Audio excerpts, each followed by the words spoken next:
Hallelujah. ದೇವರ ಪರಿಶುದ್ಧ ನಾಮಕ್ಕೆ ಸ್ತೋತ್ರವಾಗಲಿ. ಈ ದಿನ ನಾವು ಮಾರ್ಕನು ಬರೆದ ಸುವಾರ್ತೆ ಅಧ್ಯಾಯ 3 ಮತ್ತು 4 ಓದಿ ಧ್ಯಾನ ಮಾಡುವಂತರಾಗೋಣ. ಮಾರ್ಕನು ಬರೆದ ಸುವಾರ್ತೆ ಅಧ್ಯಾಯ 3. ಇನ್ನೊಂದು ಸಮಯದಲ್ಲಿ ಯೇಸು ಸಭಾಮಂದಿರಕ್ಕೆ ಹೋದಾಗ ಅಲ್ಲಿ ಕೈ ಬತ್ತಿ ಹೋದವನೊಬ್ಬನಿದ್ದನು. ಅವರು ಆತನ ಮೇಲೆ ತಪ್ಪು ಹೊರಿಸಬೇಕೆಂದು ಆಲೋಚಿಸಿ ಸಬ್ಬತ್ ದಿನದಲ್ಲಿ ಅವನನ್ನು ಸ್ವಸ್ಥ ಮಾಡುವನೋ ಏನೋ ಎಂದು ಆತನನ್ನು ಹೊಂಚಿ ನೋಡುತ್ತಾ ಇದ್ದರು. ಆತನು ಕೈ ಬತ್ತಿದ್ದವನಿಗೆ ಎದ್ದು ನಡುವೆ ಬಾ ಎಂದು ಹೇಳಿ ಅವರಿಗೆ, ಸಬ್ಬತ್ ದಿನದಲ್ಲಿ ಯಾವುದನ್ನು ಮಾಡುವುದು ನ್ಯಾಯ? ಮೇಲನ್ನು ಮಾಡುವುದೋ ಕೇಡನ್ನು ಮಾಡುವುದೋ? ಪ್ರಾಣವನ್ನು ಉಳಿಸುವುದೋ ತೆಗೆಯುವುದೋ ಎಂದು ಹೇಳಲು ಅವರು ಸುಮ್ಮನಿದ್ದರು. ಆಗ ಆತನು ಅವರ ಮನಸ್ಸು ಕಲ್ಲಾಗಿರುವುದನ್ನು ಕಂಡು ದುಃಖಪಟ್ಟು ಕೋಪದಿಂದ ಸುತ್ತಲೂ ಅವರನ್ನು ನೋಡಿ ಆ ಮನುಷ್ಯನಿಗೆ, ನಿನ್ನ ಕೈ ಚಾಚು ಎಂದು ಹೇಳಿದನು. ಅವನು ಚಾಚಿದನು, ಕೈ ವಾಸಿಯಾಯಿತು. ಫರಿಸಾಯರು ಹೊರಕ್ಕೆ ಹೋಗಿ ಕೂಡಲೇ ಹೆರೋದ್ಯರನ್ನು ಕೂಡಿಕೊಂಡು ಇವನನ್ನು ಯಾವ ಉಪಾಯದಿಂದ ಕೊಲ್ಲೋಣ ಎಂದು ಆತನಿಗೆ ವಿರೋಧವಾಗಿ ಆಲೋಚನೆ ಮಾಡಿಕೊಂಡರು. ಯೇಸು ತನ್ನ ಶಿಷ್ಯರ ಕೂಡ ಆ ಸ್ಥಳವನ್ನು ಬಿಟ್ಟು ಸಮುದ್ರದ ಬಳಿಗೆ ಹೋದನು. ಗಲಿಲಾಯದಿಂದ ಬಹುಜನರು ಆತನ ಹಿಂದೆ ಹೋದರು.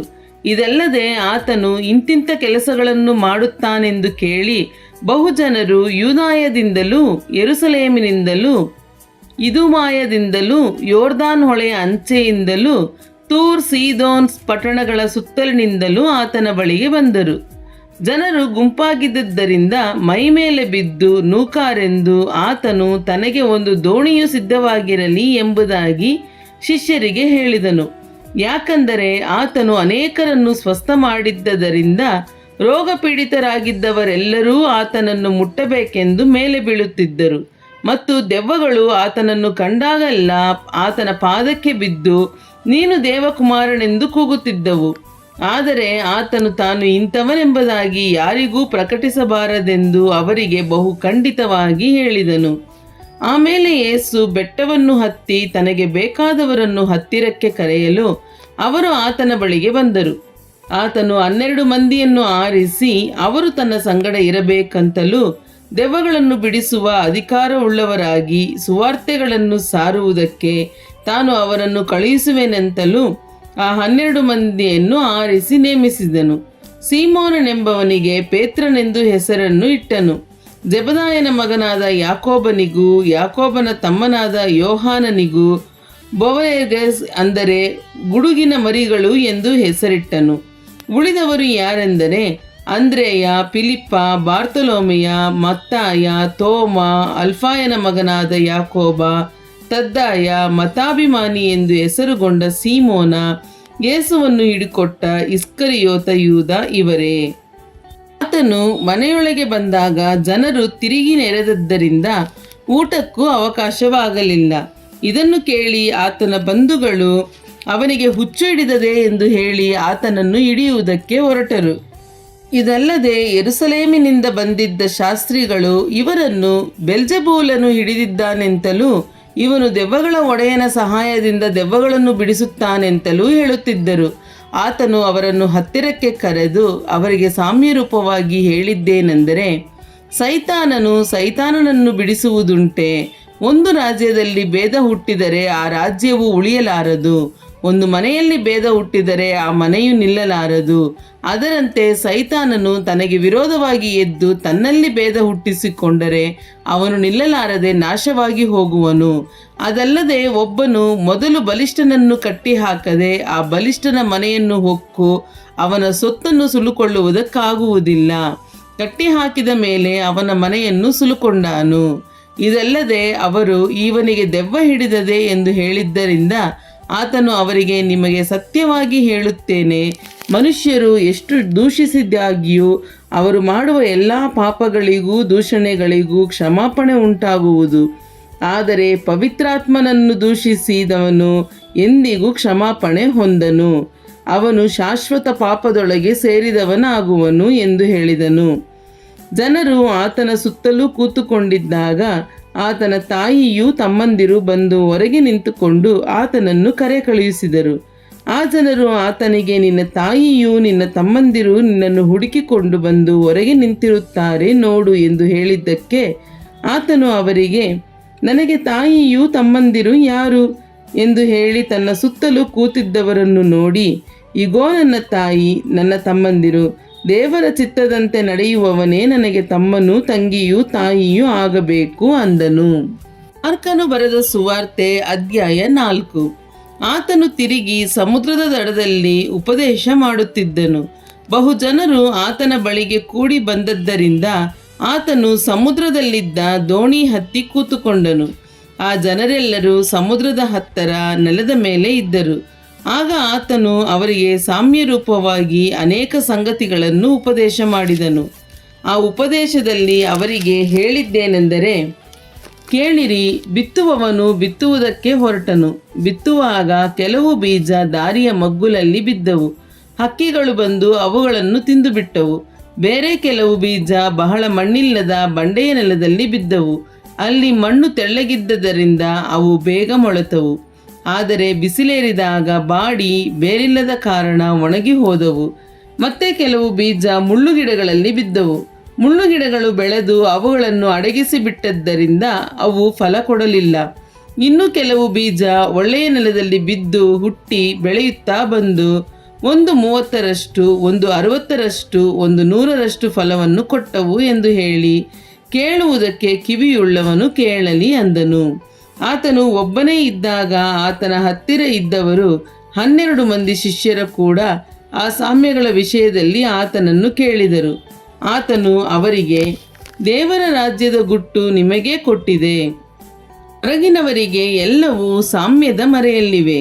ಅವರು ಕಣ್ಣಿದ್ದು ನೋಡಿದರೂ ಕಾಣಬಾರದು, ಕಿವಿಯಿದ್ದು ಕೇಳಿದರೂ ತಿಳುಕೊಳ್ಳಬಾರದು.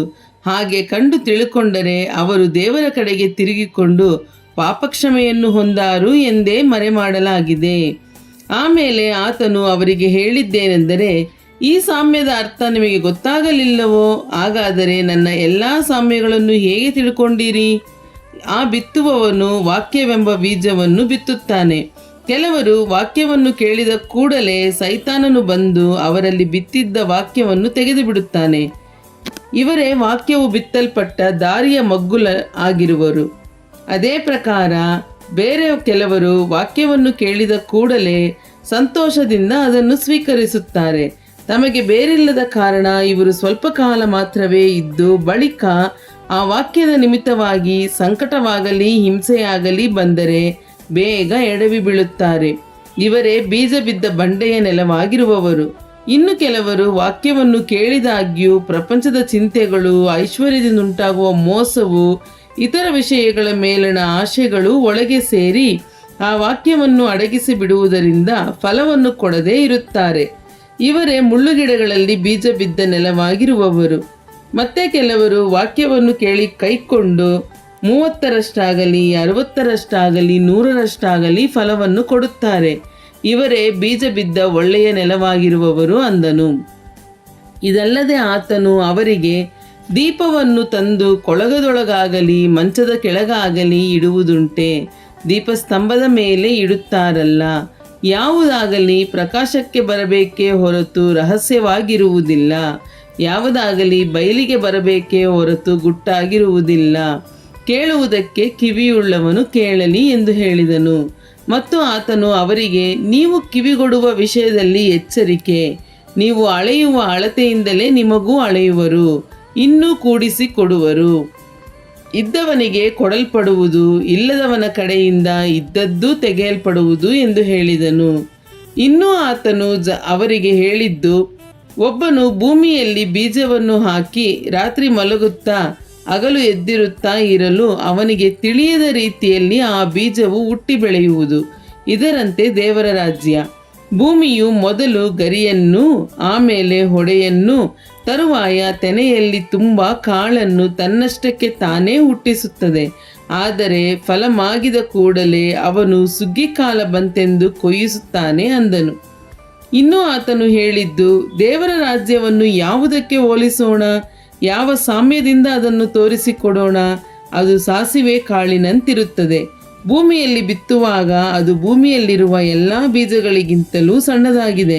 ಬಿತ್ತಿದ ಮೇಲೆ ಅದು ಬೆಳೆದು ಎಲ್ಲ ಕಾಯಿ ಫಲ್ಯದ ಗಿಡಗಳಿಗಿಂತ ದೊಡ್ಡದಾಗಿ ದೊಡ್ಡ ದೊಡ್ಡ ಕೊಂಬೆಗಳನ್ನು ಬಿಡುವುದರಿಂದ ಆಕಾಶದಲ್ಲಿ ಹಾರಾಡುವ ಹಕ್ಕಿಗಳು ಅದರ ನೆರಳಿನಲ್ಲಿ ವಾಸ ಮಾಡುವುದಕ್ಕಾಗುತ್ತದೆ ಅಂದನು. ಆತನು ಈ ಥರದ ಅನೇಕ ಸಾಮ್ಯಗಳಿಂದ ಜನರ ಗ್ರಹಿಕೆಗೆ ತಕ್ಕ ಹಾಗೆ ದೇವರ ವಾಕ್ಯವನ್ನು ಹೇಳುತ್ತಿದ್ದನು. ಸಾಮ್ಯವಿಲ್ಲದೆ ಅವರಿಗೆ ಹೇಳಲಿಲ್ಲ, ಆದರೆ ಪ್ರತ್ಯೇಕವಾಗಿ ಆತನು ತನ್ನ ಆಪ್ತ ಶಿಷ್ಯರಿಗೆ ಎಲ್ಲವನ್ನೂ ಬಿಚ್ಚಿ ಹೇಳಿದನು. ಆ ಹೊತ್ತು ಸಾಯಂಕಾಲವಾದಾಗ ಆತನು ಅವರಿಗೆ ಆಚೆ ದಡಕ್ಕೆ ಹೋಗೋಣ ಎಂದು ಹೇಳಲು ಅವರು ಆ ಜನರ ಗುಂಪನ್ನು ಬಿಟ್ಟು ಆತನನ್ನು ಅದೇ ದೋಣಿಯಲ್ಲಿ ಹಾಗೆಯೇ ಕರಕೊಂಡು ಹೋದರು. ಬೇರೆ ದೋಣಿಗಳು ಆತನ ಸಂಗಡ ಇದ್ದವು. ತರುವಾಯ ದೊಡ್ಡ ಬಿರುಗಾಳಿ ಎದ್ದು ತೆರೆಗಳು ಆ ದೋಣಿಗೆ ಬಡಿದು ಒಳಗೆ ನುಗ್ಗಿದ್ದರಿಂದ ಆ ದೋಣಿ ಆಗಲೇ ತುಂಬುವುದಕ್ಕೆ ಬಂದಿತ್ತು. ಆತನು ದೋಣಿಯ ಹಿಂಭಾಗದಲ್ಲಿ ತಲೆಗಿಂಬನ್ನು ಹೊರಗಿ ನಿದ್ದೆ ಮಾಡುತ್ತಿದ್ದನು. ಅವರು ಆತನನ್ನು ಎಬ್ಬಿಸಿ, ಗುರುವೇ, ನಾವು ಮುಳುಗಿ ಹೋಗುವುದರಲ್ಲಿ ನಿನಗೆ ಚಿಂತೆ ಇಲ್ಲವೇ ಎಂದು ಕೇಳಲು ಆತನು ಎದ್ದು ಗಾಳಿಯನ್ನು ಗದರಿಸಿ ಸಮುದ್ರಕ್ಕೆ, ಸುಮ್ಮನಿರು, ಮೊರೆಯಬೇಡ ಎಂದು ಅಪ್ಪಣೆ ಕೊಡುತ್ತಲೇ ಗಾಳಿ ನಿಂತು ಹೋಗಿ ಎಲ್ಲ ಶಾಂತವಾಯಿತು. ತರುವಾಯ ಆತನು ಅವರನ್ನು, ಯಾಕೆ ಧೈರ್ಯಗೆಡುತ್ತೀರಿ?